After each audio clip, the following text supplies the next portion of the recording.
Hey everyone, and welcome back to On a Water Break, the podcast where we talk about everything you and your friends are talking about at rehearsal on a water break. And this week we are all about WGI, with a special preview of what you can expect on the percussion end of things this coming winter. We're also going to find out what made Sean say, I can't see the light of day ever. That was so bad. And why Colette said, You just give as much as you can to this, so that whenever you put it out there, it's something that you are proud of, and it resembles yourself and the other people around you. All this and more on this week's episode of On a Water Break. 8 off the mat and go. Welcome to On a Water Break, the podcast where we talk everything marching arts. Everyone, bring it in. It's time for a water break. Hello, everyone. It's Steven here, and we are back with another episode of On a Water Break. This week, we are talking all about WGI. Can you believe that it's already winter season? I certainly can when I step outside. But this week, we are going to check in with some awesome performers on the start of their WGI seasons. Before we see who's on the sidelines this week, make sure you go and subscribe, hit the notifications on your favorite listening app, write us a review, and share this with a friend. And if you got a question or a good topic that you want to talk about, email us at onawaterbreakpodcast@gmail.com, or you could find us on social media and DM us if you want to be on the show. We've even got a form now that you could fill out if you want to be a guest. We love hearing people on the podcast, so check it out at our link in the bio on our social media. All right, let's see who's on the sidelines this week. We've got Sean McWilliams. Welcome back, Sean. Heard you were at PASIC a couple weeks back. We'll talk about that in a second here, but how's the transition into a winter band going after your fall season? I was talking so much earlier. We're gonna cut this out. Probably talking all over my intro too. Dude, I literally was. I was like responding. So yeah, coming out of marching band, we got right back into concert band mode, kind of full time. There was a good break between the end of the marching band season, which for us in our Southeastern PA band happened like late October, which is kind of early, even for our area, pretty early. Yeah. You might know, you definitely know. But yeah, so it's been like, concert to concert in the first half of the year. And then we have this huge long kind of like gap of time where there's nothing, no performance opportunity for us to work till like May 1st. So wow. I'm trying to reinvent the wheel a little bit and really keep it fresh right now. And like, we're going to try like something called a silent rehearsal next week, which is like, it's like a rehearsal where like we just kind of try. I mean, it's something I've never had. I don't think we ever had it at Upper Darby, but like, I just don't remember it if we did have it, but nah, I don't think we had it. Yeah. I don't know if that was something we tried then. But it's it's something that I'm just going to, I talked to the kids about it today and the students were like, yeah, let's just try it. Like what we're doing is getting boring. We're only in January. So we're nearly done January, but like, we got another 4 months to go. So 5 months, full school. So we're, between jazz band starting up like literally today and concert band kind of just going, couple months at a time in the first half, and then we have a big long stretch here. It's been good, man. And that's how it's going. Yeah, well, that's cool, dude. I think you can look at it like an opportunity when you got that big stretch of time. It's a great space for you to figure out some like cool, fun new things to do with your group. So we'll talk more about that later for sure, but let's meet everyone else who's on the call with us tonight.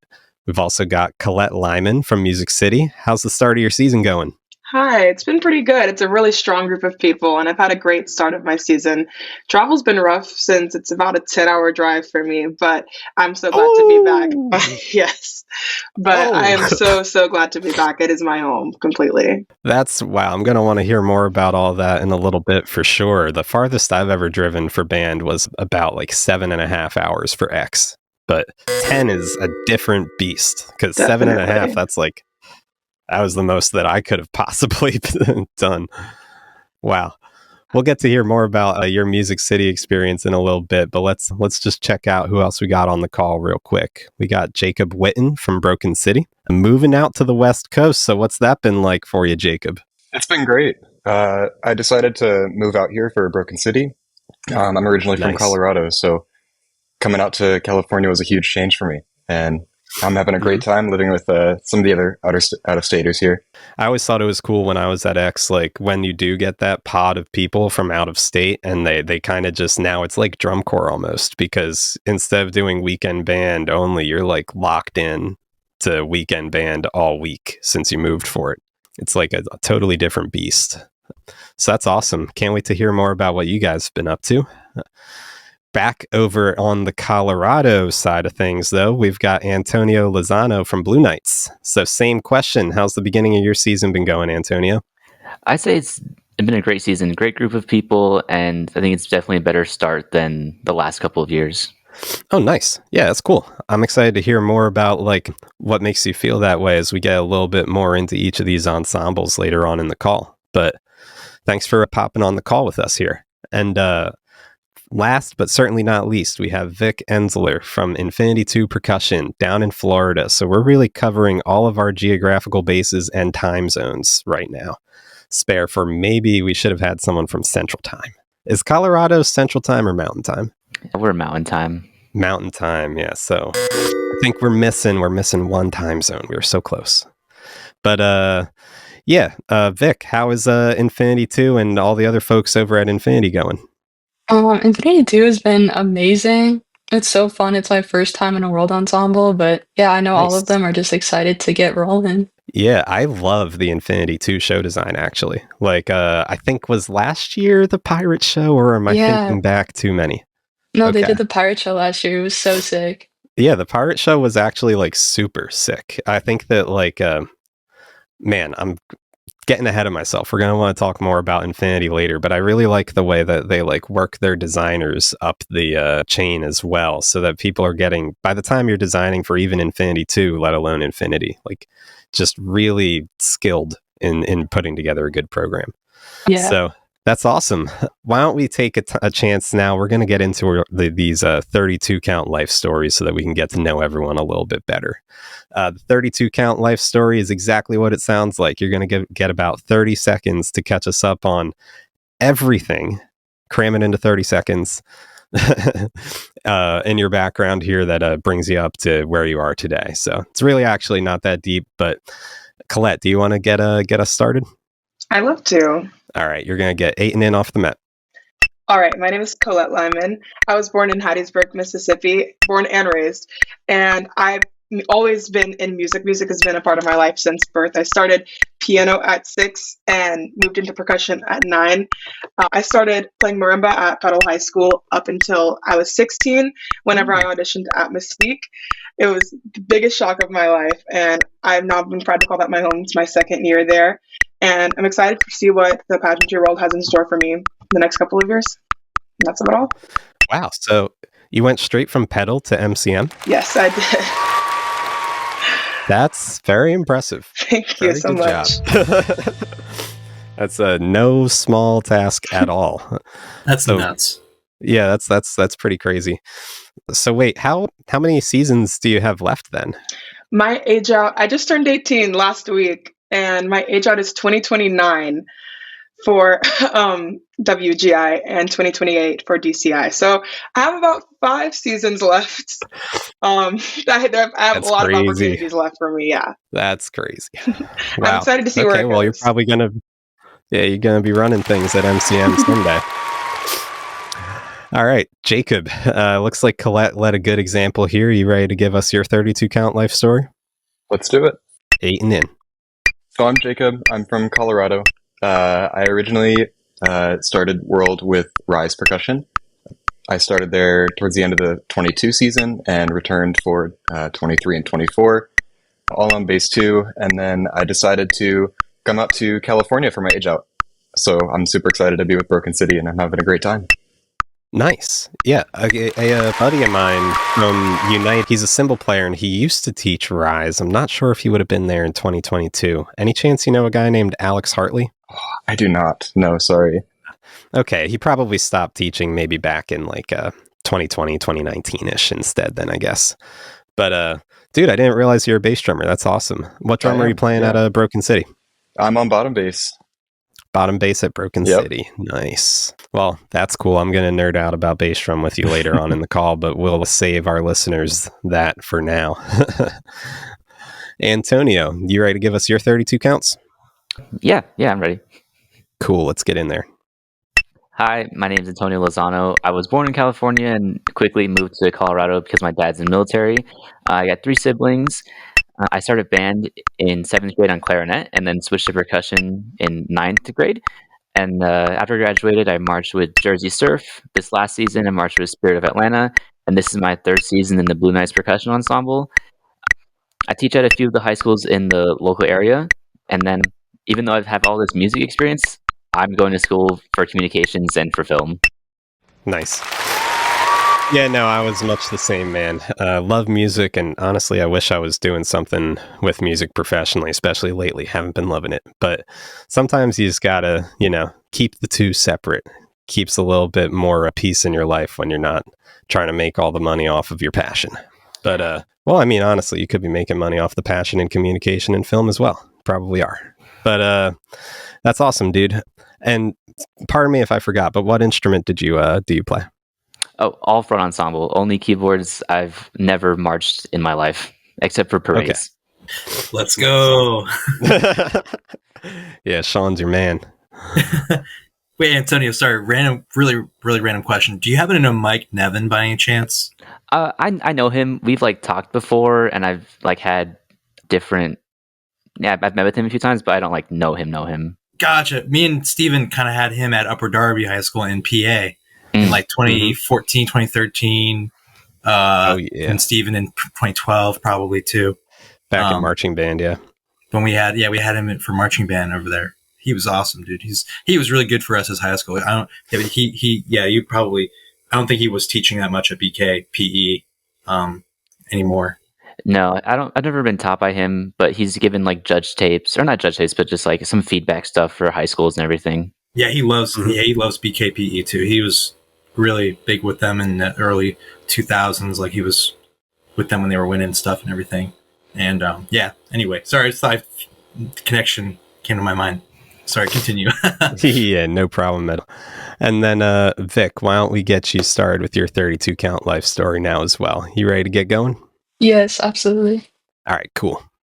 Hey, my name is Vic. I'm from Boca Raton, Florida. I was originally a dancer for about 14 years, but then I quit because I fell in love with music. I started playing percussion in 6th grade, but now I'm actually a graphic design major in Orlando, Florida. Last year, I was tenor marimba for Infinity 3, which was amazing, and now I'm playing vibraphone for I2. And I'm just having a ball. I'm so excited for this season to start. Nice. Yeah, I'm really excited to see what all of your groups get up to, actually. All 4 of you, and United for Sean and myself. Excited to see how all these seasons pan out. But before we talk more about WGI, let's hop into the news.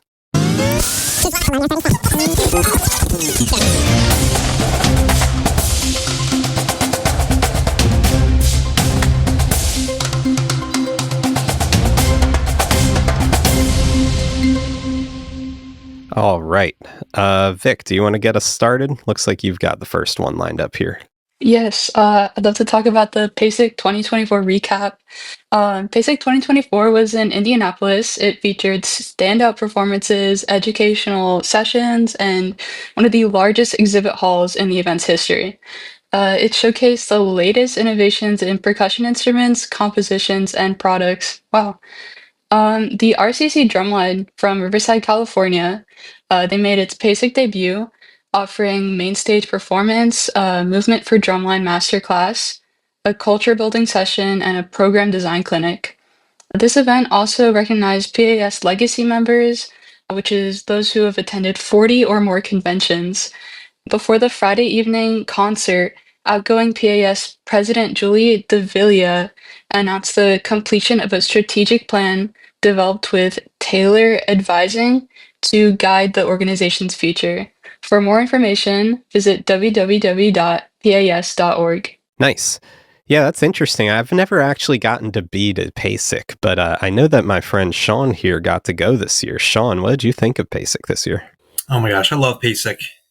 And Vic described it perfectly. That's a great. I mean, you got a lot of it there. There's a huge exhibit hall. I mean, it's just. I mean, okay, TLDR. It's just like percussion heaven, kind of like, you know. Yeah, sounds like it. It's got everything for everybody. Like, there's something for everybody that's there. It's such a great community that, you know, you go there and it's just like everyone is like reunions, you know, left and right. It's such a good. I mean, you know, it's good to be connected. It's with that, you know, that community. Such a small world too, like, and most everyone ends up like knowing someone else from here and there. Like, if I was at PASIC, it would probably just be like, yo, oh my gosh, yo. Yeah, I mean, like, there's like Tom Monks walking down the street, and then there's like, you know, Jim Ancona might be there, you know, or like Ian Moyer might be there, or Mike McIntosh walks down the street, or Omar Carmenadas is there. It's just like awesome. So it's such a good place. Jeff Prosperi will do a clinic, and, you know, this year I got to actually take part in one of the clinics that was going on by a really good friend of mine, a classmate and good friend of mine from Eastman named Austin Keck, who did composition / new music clinic and showed off a bunch of music that he's been writing for a percussion ensemble. So as a classmate, we got to play a lot of that stuff, and he's just a master, and a young master. Like, it's nuts. He's such a young guy. He's so talented and such a hard worker, you know? So yeah, it was a great time this year. Last year I got to go literally as a spectator for my first time. The year before I performed with Eastman. The year before that I played with the International Marimba Orchestra. And then 2 years before, like a year before COVID, 2019, I got to play with Jim Campbell, who was the long time. I think he actually taught. I think he taught cavies. He taught at a lot of places, but he taught cavies, and he's had a lot of guys at the University of Kentucky who he has taught. Like, I think actually Mike Nevin, funny enough, by the way, but had him as a. I think at University of Montana, like way earlier. Anyway, I digress. It all comes back to Mike Nevin, dude. Oh my gosh! Well, at least, you know, for me. For me, it does. You know, that was my first teacher. But anyway, yeah. So it was a great time. Actually, I think Mike was there. I'm so mad I didn't get to see him. He's always been there. He's always there. He's in the walls. No, I'm kidding. So yeah, it was a good time. Yeah, I'll be there someday. I honestly hope that someday I could do some bass drum thing there. But even if I'm just going just to check it out, I've got to make it there someday. It's percussion mecca. Gotta go. Yeah, I mean, there's like a bass drum like I&E if you want. I think that's what I'm saying. Yeah, it's like I feel like I can make this happen. I gotta write a whole I&E, produce it out, really make a thing, but they'll let me bust it down. Get the gang back together for it. Yeah, me and Dadisi are gonna go crazy at PASIC one day. But all right, Antonio, looks like you've got a story here about my alma mater. Yeah, Penn State. All right. The annual Percussion at Penn State Marimba Festival and Competition, hosted by Dr. Lee Hinkle and the Percussion at Penn State Studio, took place on January 18th through 19th of 2025, showcasing masterclasses, artist recitals, and a competitive platform for rising talent. Sponsored by industry leaders such as Adams Pearl, Innovative Percussion, Yamaha, and Sonaris Percussion, the event attracted percussionists and educators from across the country. A key highlight was the marimba competition, where Sonaris Percussion generously awarded 2 mallet instruments as grand prizes to the top competitors. Esteemed judges included Nancy Zeltzman, Rosie Sircone, and several other industry professionals who brought their expertise to the event. The festival concluded with an artist recital featuring remarkable performances by Dr. Lee Hinkle, Kristen Kluwer, and Rosie Sircone, leaving the audience inspired. For event updates and more, follow at Penn State Percussion on Instagram or visit Percussion at Penn State. Yeah, you know, I wish that Penn State was getting into all this percussion stuff when I was a student. That would be pretty cool. No marimba clinic when I was there, but that's awesome. I love to see something so close to home, really, and trying to set up these sort of opportunities for folks to learn and even to get gifted some nice new instruments. I always think that's cool too when companies are willing to spread out something that's really honestly pretty expensive. Sean, are you familiar with like these sorts of collegiate festivals? Have you been to one like that? I went to. I mean, yeah, they happen. Sometimes they just kind of pop up. I think Penn State's been.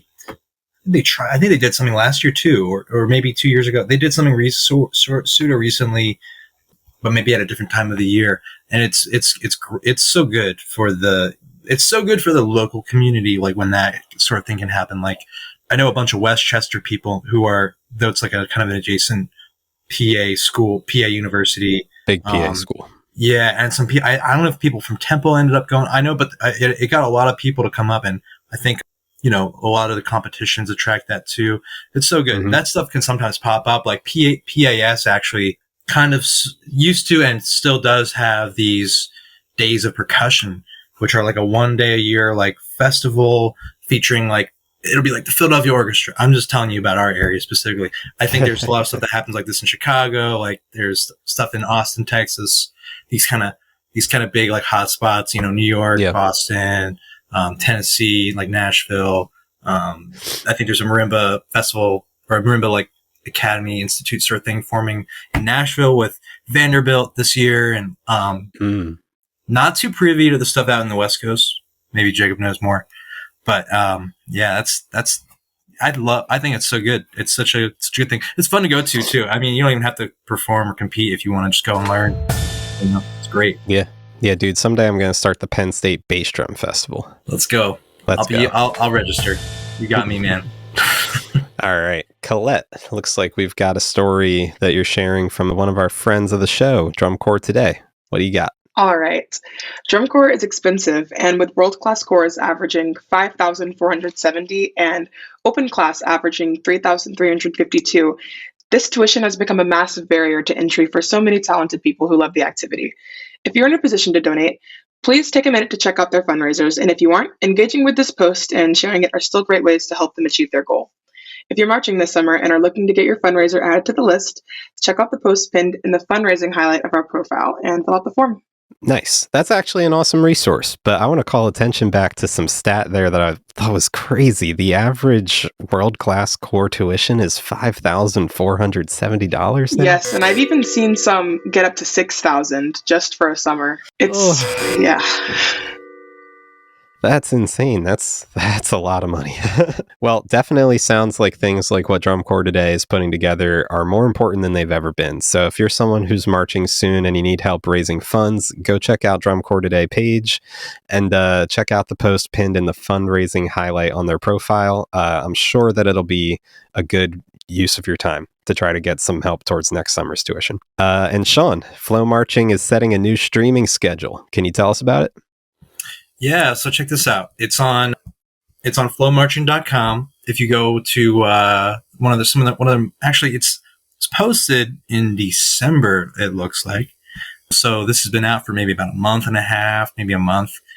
But all the dates are up for percussion, and I think color guard as well for WGI. So right now I'm looking at the percussion side of things. I got February 15th, Chicago Percussion Regional.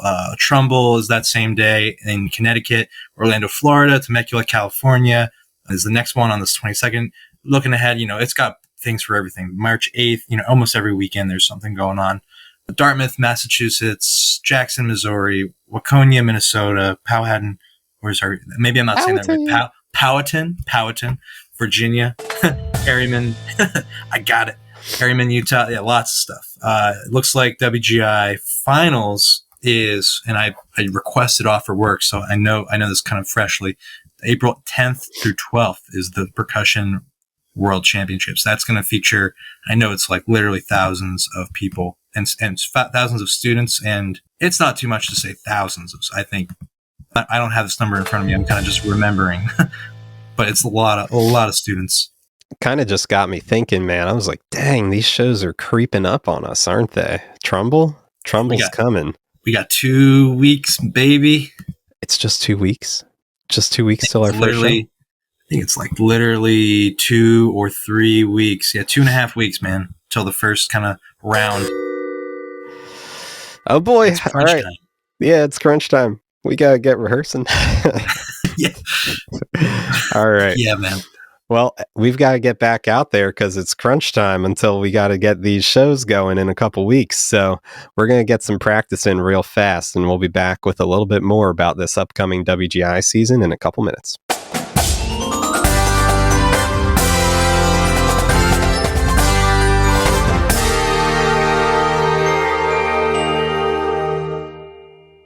Celebrating its 25th anniversary, Guard Closet was founded as a consignment shop in 2000. Since then, it has grown to become your one-stop shop for the marching arts. Do you need consignment uniforms and flags for your color guard, marching band, or drumline? We have thousands of sets of consignments in stock and ready to ship. Do you need show design and custom choreography? Our designers have years of experience in the marching arts. Do you need to sell your items and clear out your storage areas? We take in more than 600 sets of consignments each year and return hundreds of thousands of dollars to our consigners for their sales. Do you need to have your students order shoes, gloves, and other equipment? We can set up a microsite for easy student ordering of a wide variety of items. Do you need custom costumes or flags? We can help get you great designs from our team through top vendors like Show Day Designs. Have you listened to our podcast, On a Water Break? Weekly episodes and bonus content keep you entertained and informed with what's going on in the marching arts. For over 25 years, Guard Closet has been here to help. Check us out at guardcloset.com or follow us on social media.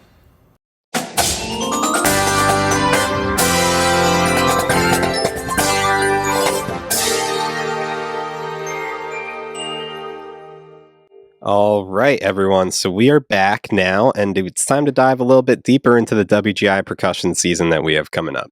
Now, we've been saying all call along that percussion season is coming up, but in reality, we've been in the thick of things here for some time, and you guys are putting in the serious work now. So I'm excited to hear about like what your perspectives are on the season and more about like sort of what you're looking forward to as we get down the line here. But let's get a quick question. You probably can't tell us a lot about the shows. I know that not all these shows are announced yet. You're still coming right around the corner, but I'm interested to hear kind of your perspectives on how things are going and how excited you are about, you know, what you guys are up to out there. Jacob, you're a bass drummer. How are you liking the splits at Broken City? I'm loving them. I love Mike Jackson's writing. So do I. Mm-hmm. He's been my favorite writer. Right. I remember watching all those Blue Knights videos and Broken City videos, especially from the last few years. And I love what he does. And the show design is just my favorite thing. I can keep gushing later, but we're having a great time. Bottom bass, you don't have any usual crazy splits on bottom bass, but I'm holding it down as best as I can with that giant drum. Yeah. I feel like Mike has some of the most creative bass writing that really is out there, man. Yeah. It blew my mind too, because I thought that he was a bass drummer. And then I learned that there's a different Mike Jackson who's about the same age that was a HB bass drummer in the 90s. Different guy, not the Mike Jackson that writes for Broken City. And honestly, that kind of tore my worldview apart a little bit, because I was like, Mike's the guy, he's the one bass drummer that's actually out here like writing for a group. And I was still wrong. Bass drummers are not out here writing for groups, unfortunately. But hey, he's got a brain a lot like a bass drummer for sure. Oh, yeah. How are you liking the season thus far? Or actually, how are you liking California, man? I think California is great. The weather out here is fantastic.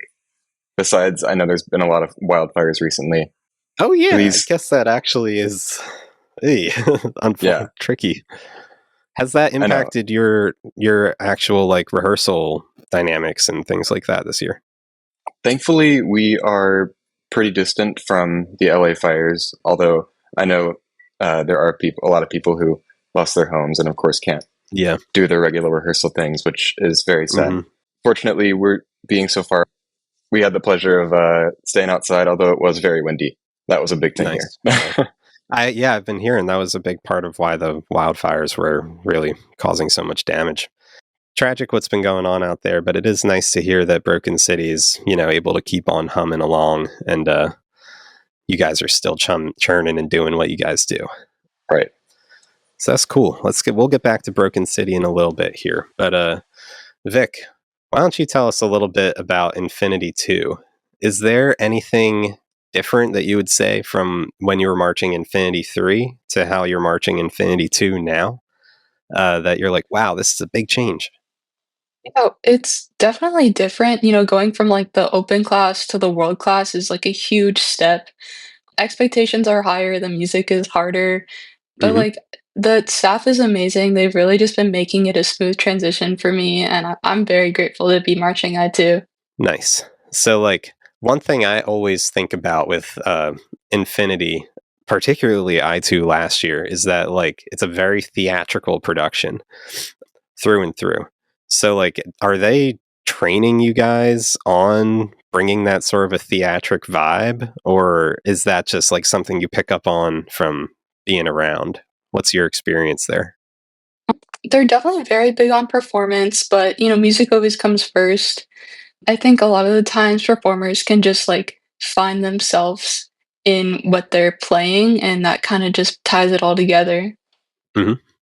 Yeah, like you need to internalize that. I felt like that was my experience at X too. Like when I finally aged out and I was at like my peak, if we'll call it that, was that like being really good was being able to really internalize my show. And that's what allows you to really bring it back out, is when you really, really can push and feel it in deep. I don't know if that was a little too wooey way to explain performance, but I definitely could relate to what you were saying in that regard. Infinity 2 is cool. I'm excited to see what you guys get up to this year, but I won't prod you for specifics about your show at this time. All right. Colette, how was you said this is year 2 of MCM for you, right? Year 2 and going strong. Is there anything that you're doing differently as a second year member? I think definitely coming back as a vet instead of a rookie and just being older, I feel a little bit more responsibility. I try and catch on to things quicker. I try and really be there for the people around me so that they, like even rookie members this year, can have that same smooth season that I had last year and get that same experience. So while it is a little bit more pressure on me to be able to go with the flow and kind of pick up on what people are putting down as quick as possible, I think that's what makes the marching arts be able to progress as fast as it does, is just the vets who have already seen it being able to be there for the people who are new. That's kind of something Right. I've been trying to make a change about coming in back at my second year. Mm-hmm. And to continue to carry that culture in a really big way for you specifically, since you're not aging out until 2029. I mean, who knows if you'll do all of those years at MCM or all of those years in general. Frankly, you've got a lot of years ahead of you. Yeah, very, very. That you get to kind of create that culture, not just pass along a culture, but at a certain point when you're in the ensemble for that long, like you're the center point and you become a big part of that culture that you're passing on. Is there anything that you feel like to you really stands out as like the core of MCM culture? Like, what do you guys believe in over there? I think the core of MCM culture, I kind of picked up on it before I was even there, because you see it a little bit in everywhere you go. Mm-hmm. It's kind of the special thing within everyone that's there, that kind of puts their all towards what we do, and kind of gives up a little bit of the outside world to really invest into this special project. And that's what makes me so excited to kind of share our project with the world in the next couple of weeks with our first show, and just kind of put everything out there that we've been putting so much into so far. And that's kind of the Mystique way. You give everything, you just give as much as you can to this, so that whenever you put it out there, it's something that you are proud of, and it resembles yourself and the other people around you. I think that's what makes it beautiful. And you see a little bit of that even from a distance, just watching Mystique. That's just kind of what takes your breath away initially. You just see all these people who have this passion and this drive to do what they all have come together to do, and that's what makes it super special.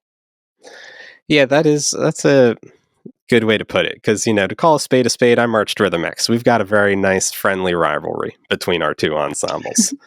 And I think that even though at its core we both are putting everything into our show, and that's what it's all about. I think that that's something that's actually really admirable about MCM, is that I can see that everyone at MCM is working really hard, and they know that everyone around them is also working really hard, and you can trust that you're all going to work hard together. Yeah. That's awesome. Antonio, correct me if I'm wrong, but did you say this is your first year at Blue Knights? This is my third year. Oh, gosh darn it. Okay. Third year. So you're the most long-standing vet that we have on the call then. Oh. Is there anyone else in the Blue Knights front ensemble that's a third year or longer vet? Yeah, there's a few. Our center, Scotty, he's been with the indoor since 22, but he's been marching since he was like 15 years old at all sorts of other groups. Dang. And then one of our rack players, this is their fourth year, I believe, too. Started in 22 as well. And I think those are the two longest vets at the moment. And there's a few other 3-year vets that joined the same time as I did. I got the privilege of being a 3-year vet at United, and I definitely felt like by the time you're back there for the third time, you're so deeply embedded in the ensemble, and you know like what you're trying to be. Do you feel like now that you're doing this for your third year, like you see anything in how you carry yourself or like how you're approaching helping peers around you that's like kind of different than how you felt or were able to even, think when you were a rookie or a second year member? Yeah, for sure. I mean, coming back even as a vet, but then more so this year, of course. Yeah, I hold myself to a way higher standard than I used to, especially I'm like an inside marimba spot this year. So it's like everyone's looking towards me, and I have this experience. I'm one of the older members too, and I have other outside experience. So it's like what I do needs to reflect myself and just other ensembles I've been in as well. Just like, yeah, this is how I've learned things. This is how things have worked in the past before. And it's like just these younger people, I'm hoping they trust me with this kind of stuff. And yeah, I definitely know what I'm working towards, like for the season and everything. I want people to be on the same goal. And we've like established this as an ensemble at different points in the season so far. Like the staff gave me a small leadership role this year of like, hey, we're going to put you in charge of like rehearsal etiquette of like, you're going to get people back on track. They've said the last few years, I'm like always good at flipping that switch. And I want to make sure everyone is on that same page of, oh, we can have fun and goof off. But then when we're back in it, it's like, all right, we're back in it for real. Let's get to work. And they're going to put out a good product for everybody else. Yeah, exactly. That's like almost the same type of thing that we were talking to Colette about, where it's like, as you become a more and more established vet, it really becomes like your space to dictate how this ensemble is going to actually function. Because like all the people around you are going to look up towards you. And then the example that you set is going to kind of guide how most of everyone else around you is going to actually operate. How have you been liking sort of that like leadership opportunity at Blue Knights? Oh, it's good. I like interviewed for like section leader position, but it was hard for them to decide who exactly was going to be it. And they put me in small leadership roles before. And this one, I more so like specifically asked. They asked what my goals were as a leader, and I wanted effective rehearsals to be in place. Yeah. Okay. They like that. It's been going pretty well. At some points, I'm a little hesitant of like, oh, should I tell this person to stop talking or not? Other staff is kind of talking to someone individually. So it's trying to find that line of like being too mean, but still getting things done. I think it's been going pretty well. Rehearsals are definitely ran smoother and like on track more than they were last season. So I'm feeling pretty good about it already. Nice. Yeah. I always feel like the rehearsal etiquette stuff is like a funny one because people think it wouldn't be fun to like avoid talking to your friends. But really when everyone's locked in, it's like, this is what we're here to do. Like everyone focusing and being in the rep is like, that's what we're all about. So it's like the goal isn't to like be super good, but also it's fun when you're good. So why not just keep getting better? Yeah. And there's appropriate times to crack jokes. And, sometimes it is while other people are doing stuff, you just have to be respectful. It sounds like you're doing a good job of like helping everyone toe the line. And I'm excited to like see what that leads to for you guys this winter. So it'd be great to hear what you guys are most looking forward to in your seasons. I guess, can we just kind of go around and kind of maybe just like throw out one thing? Vic, do you what are you looking forward to like most in this like next like competitions are about to start, like, you know, show season's about to start. It's about to like kind of start to, I mean, someone said to me the other day, we're halfway through our kind of like seasons right now. So, you know, what are you at this point? What are you looking forward to most? I'm actually really excited to go to WGI Atlanta Regional. I think it's coming up in March, actually, so next. And yeah, it was so much fun. It was a really cool event, and it was like the first time I got to see ensembles from outside of Florida. So I'm so excited to go again. Yeah. Yeah, that sounds like it's going to be a great time. Like, what other ensembles do you remember? What other ensembles are there with you guys? I remember seeing Music City last year, and I thought it was so cool. Redline was an amazing show. Definitely. In my brain, when you said Redline there, I was thinking of the ensemble Redline, and I was like, they came all the way down from Detroit? Like, that's crazy. I did not know there was an ensemble. Yeah, there is. There's a Redline up in Detroit, Michigan, I'm pretty sure. But no, yeah, Redline, the show from MCM last year was awesome. I keep on talking to people about that moment when everything was super quiet, and then the quad drummer, I forget his name, but he just started screaming. That was such a crazy moment. I loved that. Yeah. How far is that regional for you guys? Last year I was commuting from Gainesville, Florida, and I think it was about like 8-9 hours. It was very long. Yeah, I was like, that seems like it would be a long way to go. Yeah. Colette, I just remembered you're at MCM. You can remind me, was his name Michael? Yes, Michael. Yes. That was a He's really been on the awesome podcast moment. Before, so yes, I needed to remember. Yeah, he was on. We did a performer spotlight with him. I think maybe like 2 years ago. Actually, would have been a while ago. But yeah, he's cool. He's a good guy. That was an amazing moment. What are you excited for, Colette? I think, as I kind of mentioned earlier, I'm the most excited to share this project we've been working on. And especially for our let sequences, I know that at least here at Mystique for our front ensemble, the lot tunes that we put together to share with everyone, even though we aren't in this big arena surrounded by thousands of people, it's a little bit more of an intimate setting, and we get to look out into the audience and look in at each other and just kind of have this aura that we get to share with everyone else. And I think that's the most special part. That's what I'm looking forward to the most. We have a local show coming up pretty soon in a few weekends, and then we'll be joining Infinity and a couple of other groups at the WGI Atlanta Regional and Indianapolis. In Indianapolis. Nice. I wonder what regionals we're going to, Sean. I don't even really know. Probably like Trumbull. Yeah, I don't know either. I think there was like talk about, I don't know what's decided yet. There's talk about like I don't think one of the shows that we used to do or doing it. I don't even know. I have no idea what's up for us this year. We're still, I think there's a lot of things that are kind of, every group is probably still kind of like setting the setting the schedule, figuring it out. Things are adjusting. Yeah, we're in that, like, it's above our pay grade. We just kind of show up. We show up and teach the block, clean beats. So yeah, I show up, I clean the beats. Mm-hmm. That's my one job. Jacob, what are you looking forward to? Sounds like just like the other two. I can't wait to perform. We've got a really cool project we're working on this year.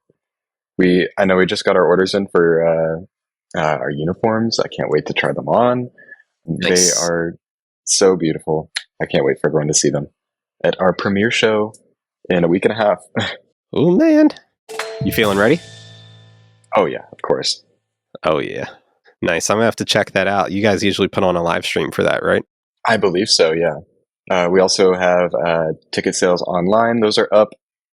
So it's on February 2nd at Vista Marietta. Nice. Cool. Yeah, we'll have to check that out. Everybody listening should check it out too, because Broken City puts on a great show and they drum good. Antonio, what are you looking forward to? Yeah, kind of the same answer as performing this show. It's way different than anything I've done before, but mostly I'm really excited to perform always in like the circuit here because there's only 2 world-class ensembles in Colorado, as Jacob knows, us and Rise. So we have like a super big impact on the Colorado community because the whole marching arts isn't very big here. So trying to expand that and just having that influence is really nice. And I really love doing that for everybody here. Nice. Yeah, I'm looking forward to seeing what all of you guys put out this next couple weeks here. It's about time that we're going to go from like knowing nothing to like knowing, I wouldn't want to say knowing plenty, because most everyone's show is really still coming together and evolving all the way up and to and through Dayton week. But just to start to see, like, what are we doing? What's happening this year is going to be so exciting. It's like a drummer Christmas. So I would love to hear about any goals that you've each set for yourselves for this upcoming season. We're all musicians. We're all getting better constantly. And for all of our different instruments, I'm sure there's like different little intricate things that like skill sets or whatever that you're trying to do. Or maybe you just want to become a more natural performer. But why don't we go around the horn and tell us about any goals that you have for the year? Jacob, do you want to get us started? Yeah, I got it. Really, my goals this year, especially like living out somewhere new, I really wanted to eat well and stay fit. Those were big things that I think would be really impactful for my season here at Broken City. As you know, like we're doing some crazy visual stuff, so we got to stay strong. And so I picked up cooking recently before I came here, so I've been eating well. Food's tasting good. Yeah, dude. It's actually funny that you say that, because as base 5, it really is like a fierce biological, like, you got to build your body up for this thing. My base 5 at United is like, I've got him for his video assignments. He has to hit the gym and like submit videos of him hitting curls and reverse curls. Dude he actually does 100 push-ups every day that we have United. And if he doesn't complete his 100, it turns into push-up debt for the next day of United. And let me tell you this man is not in debt. He's been hitting all of his push-ups every day. Base 5 is a different beast. So yeah, you gotta eat healthy, you gotta stay strong. I think that's a perfect goal for you to have as base 5 at Broken City. Antonio, what's your goal looking like? Well, I touched on it earlier, just like the whole etiquette thing. But like for myself personally, I'm pretty reserved. So performing has always been really hard for me. But this show, they're demanding us, like, we need to perform like 100% of the show, or else it won't be good enough. So getting into that mindset for every single rep is what I'm working towards right now.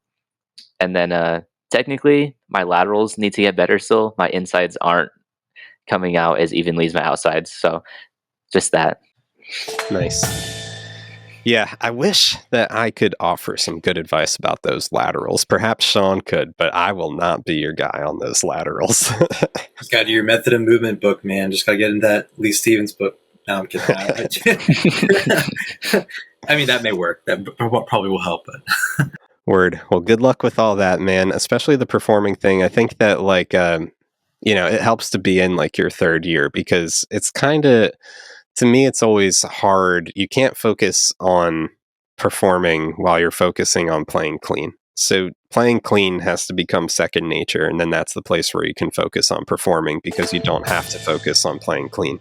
So I feel like now, as you're in a third year member, like, this is your opportunity to free up that mental real estate and really focus on developing yourself as that performer. Vic, what are you what's a goal that you have for yourself this year? One goal that I set for myself this year is just to leave the season feeling like super proud of what we put on the floor. Nice. Just, having everything set and feeling good when we finally get to Dayton, and just, yeah. That's actually, I love that. That's like a perfect all-encompassing goal. Because if you feel good about everything that you done when you got off the floor, then you did all you needed to do. That's, and really, it's kind of very mature too for like, sorry, how old are you again? I'm 20. 20, yeah. But even for anyone like performing at performance age, to recognize that, like, hey, we're not all going to win. Like, at the end of the day, you just have to know that, like, you're happy with your season and you did everything that you could do to be as good as you can be. So if you walk out the floor and that's how you feel, it is mission accomplished. That's a perfect goal for you to have. Yeah. Thank you. Colette, what's your goal? I think this season especially, I've had to try and prioritize myself, definitely. Mystique and that environment is definitely one where if you show up doing what you need to do, there's a wonderful staff and a great support system that'll get you where you need to be. But that first part initially, where you just have to be able to show up and put your best foot forward, that can be a struggle, especially whenever you have, or like myself, I have travel to think about, I have school to think about, and throwing practice time into that and just like self-care time into that can be a little bit challenging sometimes. That's definitely something I'm trying to prioritize. Who's got time for self-care time? Self-care time is for when you're on the highway traveling to Nashville. Don't do what I did. I flew to when I was 10 hours away from X in 2022, instead of driving, I flew every weekend, and I don't recommend that. That's what it's going to look like for me pretty soon. You're going to be doing it? It's okay. Yes. It's a challenging drive. It's hard. I think that the drive would have been probably worse for a different set of reasons, but the flying one is interesting. It's gonna be partly exciting. You'll feel like a jet setter, but it's also a lot of time spent sleeping overnight. Typically, was my experience in the airport, because I would try to catch like the cheap flight, and the cheap flight is the one where you leave the terminal and sleep on a bench outside of the TSA, and then get on the like 4 a.m. flight the next morning. So I hope that you have a little bit better luck with your flight selection than I did. Hopefully. Those red eyes are hard. Yeah. All right. Well, here's what I want to hear. You don't have to answer, but if anyone has maybe 3 or 5 vague words about your show, you could be as vague as you want. I might say United's show is exciting, but does anyone have anything that they want to share with us about their show this upcoming year? Ooh, Antonio's got one.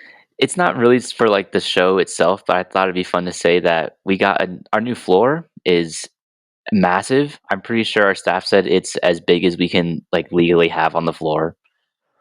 That's cool. I like that. That's not saying too much, but gets the people going. I'm excited to hear about this, man, and I'm excited to see what you guys get up to. We got any other teasers? You really don't have to. Don't feel pressured. I will say, get excited for the Broken City show this year. I would say very angsty. Ooh, okay. I like that from Broken City, man. A little bit of that in there. Dude, I'm always, to be honest, I'd have been excited regardless, but now you've got me excited. Vic, Colette, we're going to wait to hear more about your shows in about 2 weeks, I think. Let's get back out onto the floor here. Our guest clinicians actually need to get into some sectional time.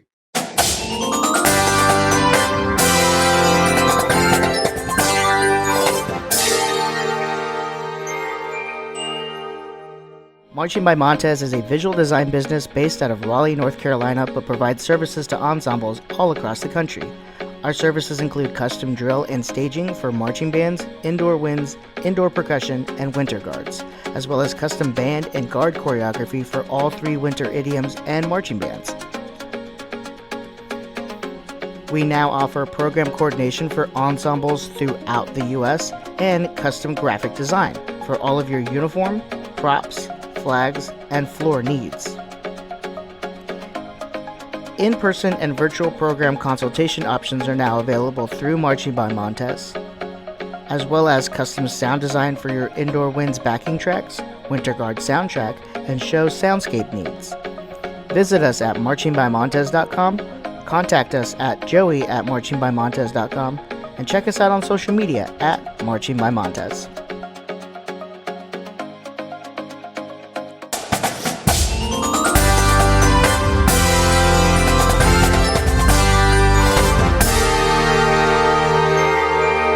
All right, everyone, we are starting a new segment called 60-Second Tech Block, and each week one of our hosts or guest clinicians is going to be forced to give a 60-second tech session with the section needing it the most after the last run.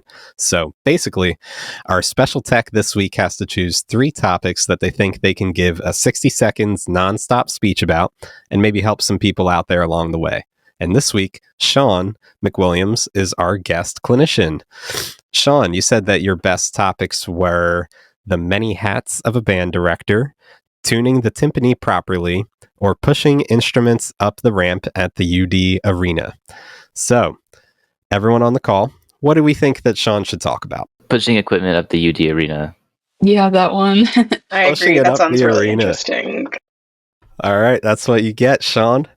Oh my God, Jacob, I think you've got a clock ready for us, right? Want to get a little revenge for that 32 count life story? Jacob's got me. All right, here you go, Sean. Ready? He's got you. All right, ready. 2, 1. 60-second tech block. All right. So, oh my God. 60-second tech block! Pushing instruments up the UD Dayton Arena.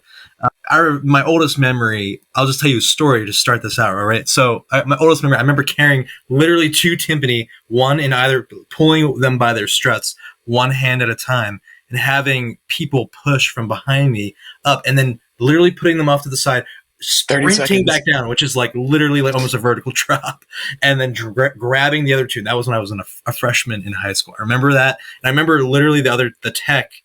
I remember the tech that was helping, Amanda West, was helping me, and she was like 15 we were seconds. both like about to have a heart attack.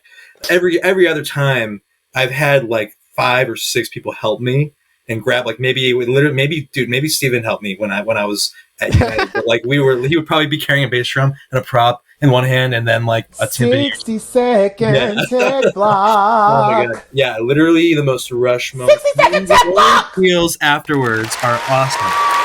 So good. Oh, the orange peels are huge after. So I guess the moral of the story is have friends.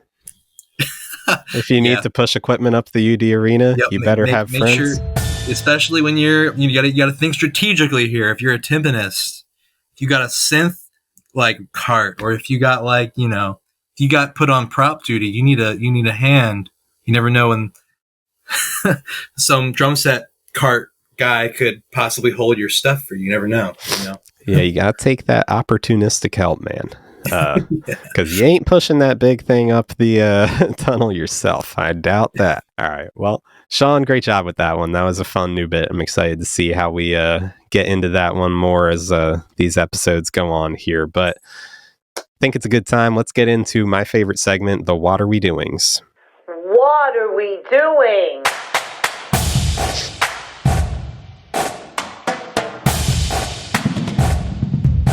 What are we doing? All right. So you guys might be new to the show. Not sure if you've heard it before or not. So I'll do the first What Are We Doing? That way we get I can give a good example. You guys can see how it works. So for me, I was thinking back to shows last year, and I want to say, what are we doing strobing the audience to such a degree of intensity that while we're setting up on the floor, we have to make all of our TVs put up signs that have seizure warnings and say, maybe you shouldn't watch this show if you have epilepsy. That's not what we're in the arena for. We're here to just watch a program. I'm not going to name names, although that was a very obvious call out to, anyone that would know the show I'm referring to. But just turn them around, man. There's no one on the other side of the arena. You don't need to strobe the audience. I'm okay with calling it out. I thought it was obnoxious. I don't think anyone should do it again. So what are we doing strobing the audience to such a degree that it could create a medical emergency in the arena?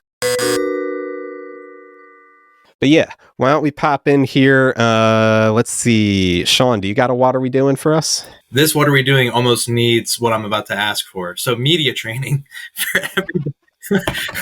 How do I put this? We don't get media training when it comes to talking about our show. So if you have a show and you maybe you're trying, I see it. There's 2 ways. You can take an angle like you're trying to be mysterious and not necessarily talk about your show. There's another angle where you can be, okay, I'm going to advertise the crap out of my show and then tell you every single detail so that more people come and check it out. So, I think we need to be a little more attention to how do you handle that as a member, a staff member. If you're at a high school level, do you do that? Do you even take an approach? Do you even acknowledge taking an approach at the high school level? Because this is, again, an educational activity, ultimately especially for a high school kind of ensemble. This needs to be for the students first and foremost. So is media training something that we even consider for students at the high school level? Maybe more of a relevant sort of concept at the independent ensemble level, because these are like performance groups that are creating a product, and maybe even people are going and paying WGI just to see them. But then it's interesting. It actually is a really good idea. It's sorely needed, even up through the professional level.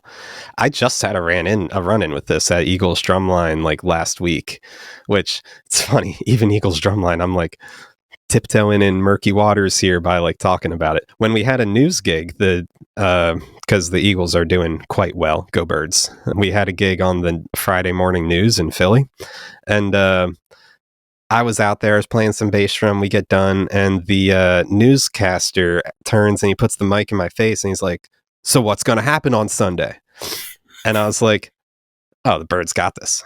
And then when I got out of the gig, immediately the leader of the drum line, he was like, "Yo, you can't say we're going to win. You can't say what's going to happen. Can't say, you got to be way more like, we're excited for the game." At 4:30 p.m. on Sunday at the link. Yeah.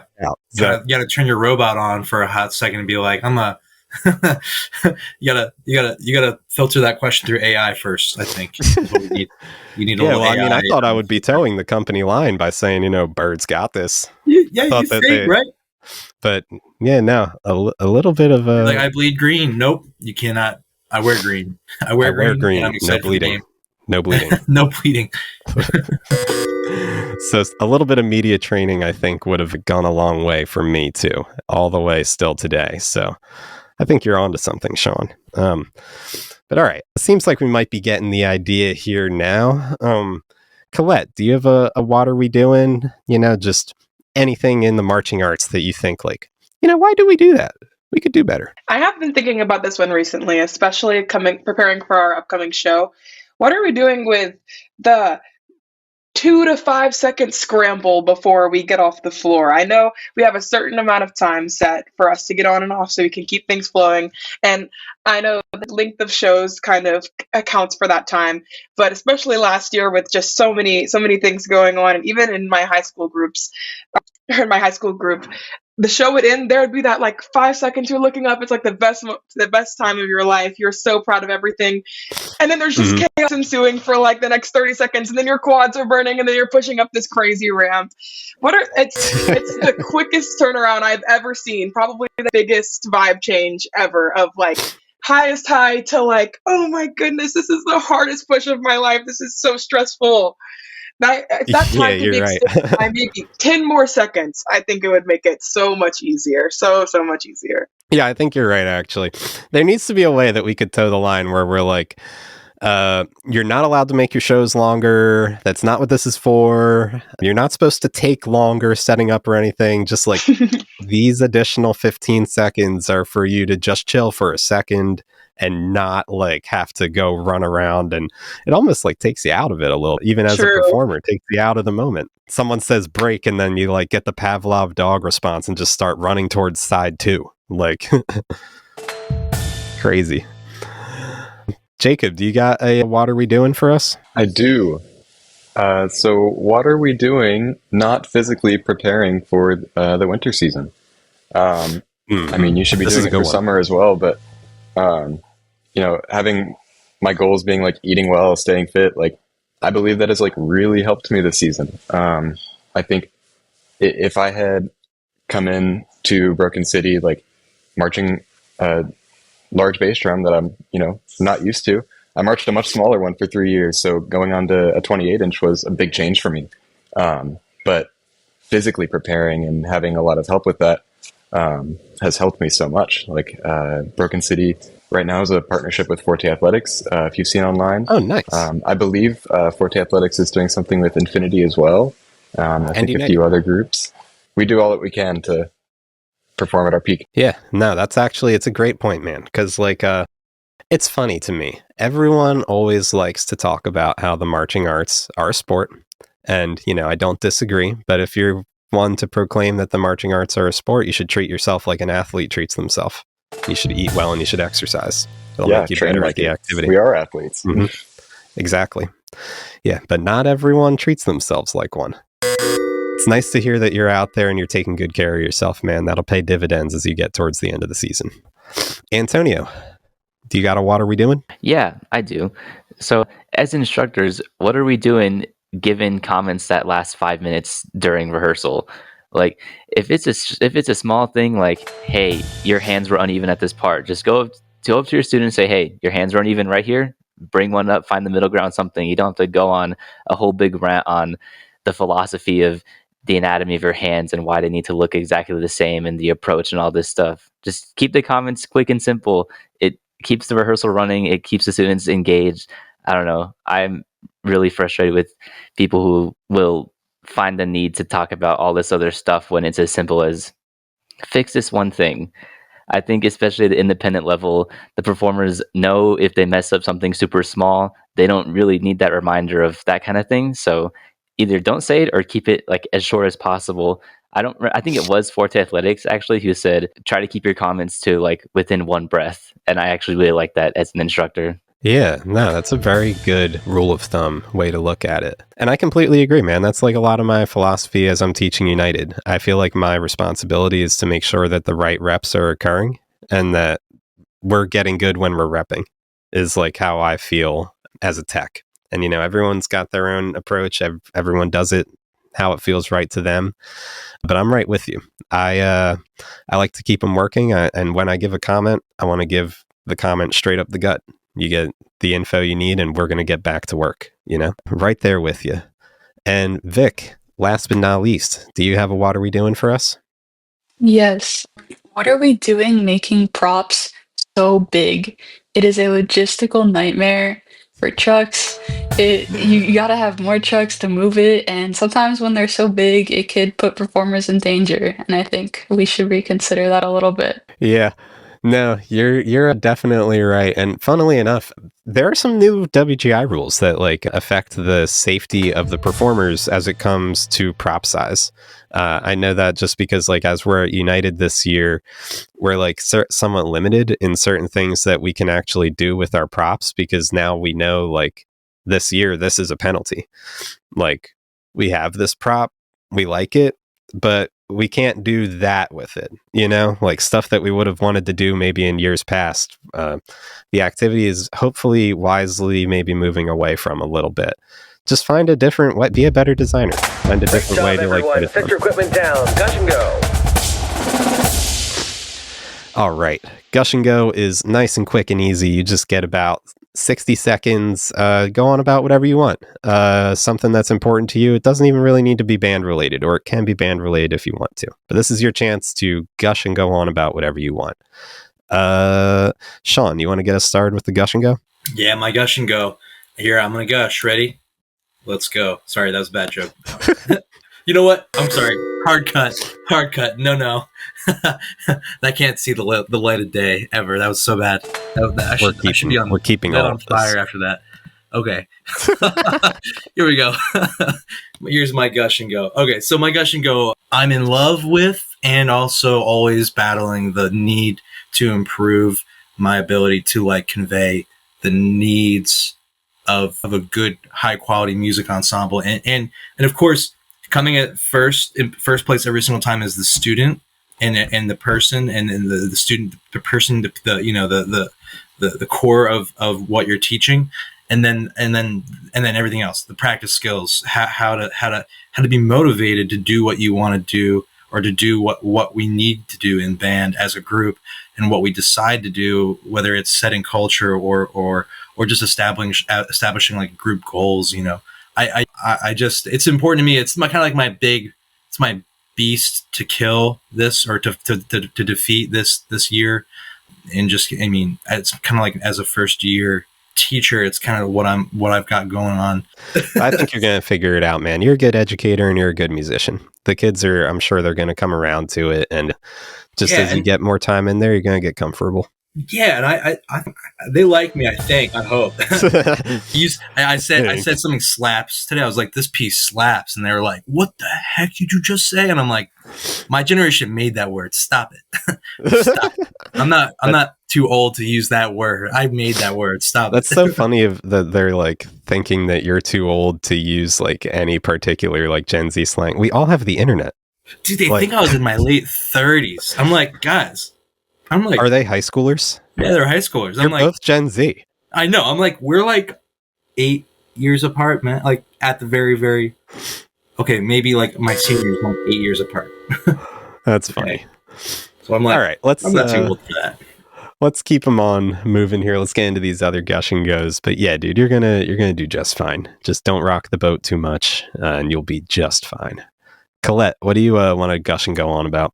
I think something that's very personal to me right now, and I kind of mentioned it earlier, is just making sure, and this is my advice to other people who are trying to split their time as well between school life and travel and keeping up with an indoor drumline like work schedule, is just to make sure that you have that list of priorities of what's important to you and how to keep yourself in check and how to be there and support others. I think lately, especially since music isn't a part of my academic life, I'm at Tulane University in New Orleans, 10 hours away from Nashville, pursuing a degree in cell engineering. So I am completely on the opposite side of this music world whenever I come back to New Orleans during the week. So I kind of have to be able to flip that switch on and off whenever I get there so I can express my creative side, but also still be willing to put in the work. And at the top of all of this is just like self-care. And I feel like that's something that a lot of times, the further you get into the season, the lower that kind of gets pushed down the rink because you're trying to make this happen. You're trying to make these grades come out how you want to.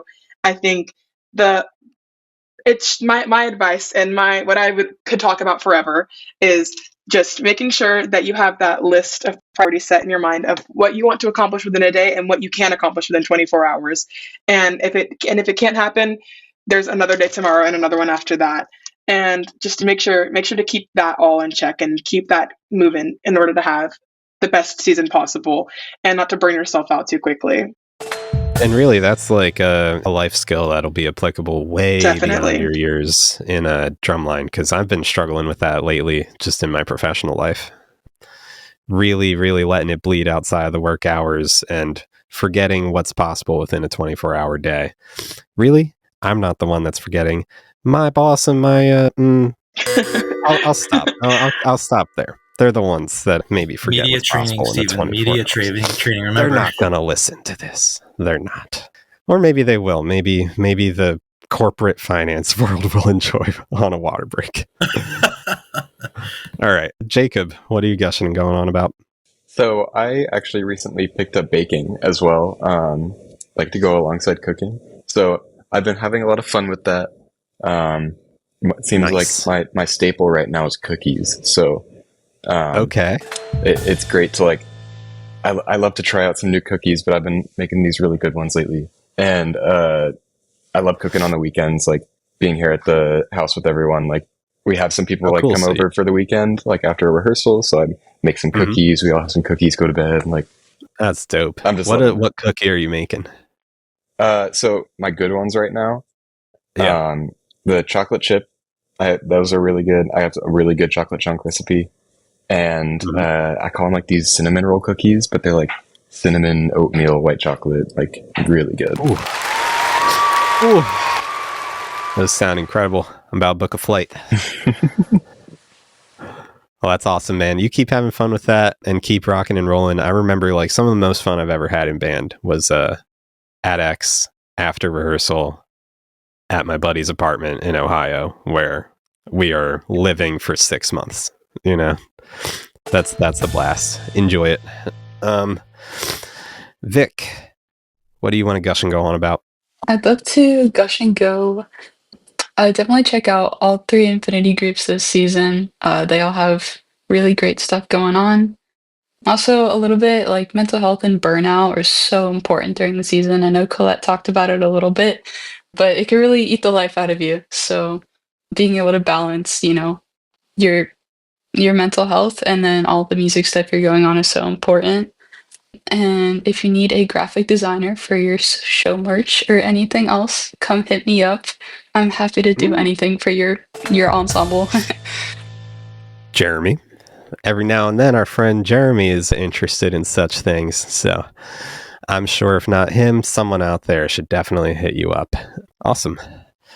And Antonio, what do you want to gush and go on about?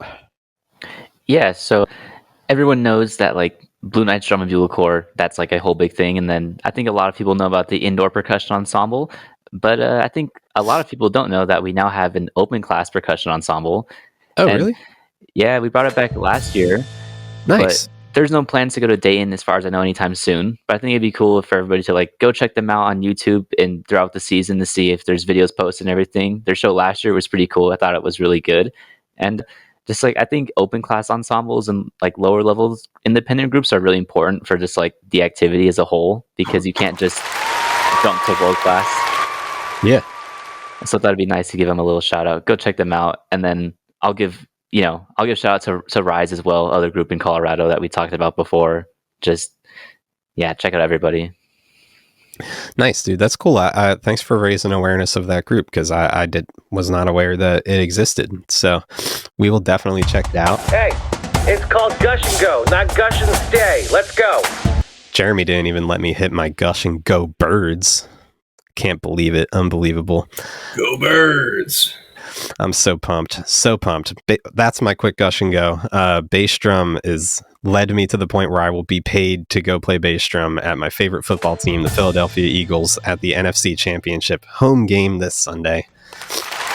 All the time, I'm like, I can't believe that bass drum led me here. It's like insane. There is a whole world of marching percussion that you can get into after you age out. It does not end when you age out.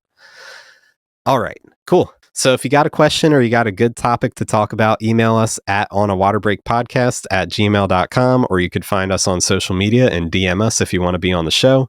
We even have a form now to fill out if you want to be a guest. Thanks for a great rehearsal, guys. And this week, what a great start to season 3 that we've had so far. So thank you to our hosts. Thank you, Sean. Thank you to our guest clinicians this week, and good luck with your season. Tell us where you can go find us on socials. Colette, do you want to start and let us know where our listeners could find you? Of course, my Instagram is Colette Lymon, and of course you can see me on the Music City Mystique Instagram page as well. Awesome. Jacob, what about you? Yeah, I'm on Instagram, just jacob.witten_, and you can also find me on Broken City Percussion and Broken City Bass. Nice. Very nice. Antonio, where could they find you? Yeah, my Instagram is Bronco Beast 1031. Oh, and then yeah. If you want to watch my practice account, it's just Antonio_practice. And then, of course, the Blue Knights Percussion Ensemble page. Nice. I like that. Digging into the Broncos, just like I dig into the birds.